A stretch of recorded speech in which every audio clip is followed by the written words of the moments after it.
Hey friends, I have been really excited about doing some raised beds this summer, and so we found these really cute little beds from Viek House. Now we have to put them together, so that's what we're going to show you in this video, how easy it is to put these cute little things together. And then we're going to do some cucumbers in here, so I'm going to show you what we got to do a trellis in there. I'm sure some people are like, well, of course you do that, but this is all new to me, so let's get at it.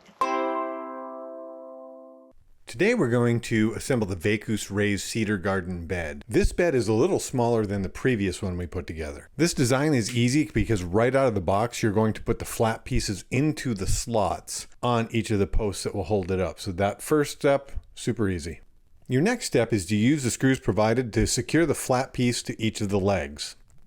Obviously, if you have a screw gun or a drill, this definitely makes this step easy and quick.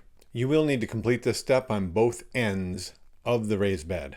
Following the same principle, it's now time to add the sides into the slots and secure each side with screws.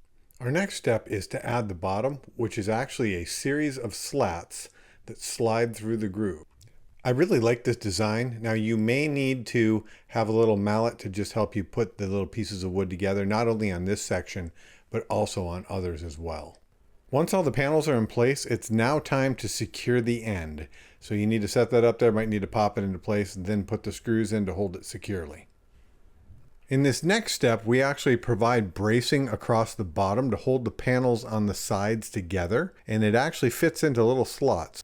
We will now add the decorative caps for each of the posts. You'll see that each of these has a hole in it. There are dowels that are provided, so you place the dowel into the top cap, and then you're going to place the top cap on the top of each post. Once in place, you will secure those with the screws provided. The liner for this planter box is provided, and it is custom sized to fit right in. Using the thumbtacks provided, you go around the outer edge and you secure it, putting these in, kind of making sure you space them fairly evenly as you go around. Once the assembly was completed, we opted to stain this the same color as the cedar on our house. This is a great little box that was very easy to put together. Remember, doing things yourself allows you to be free. See you in the next project.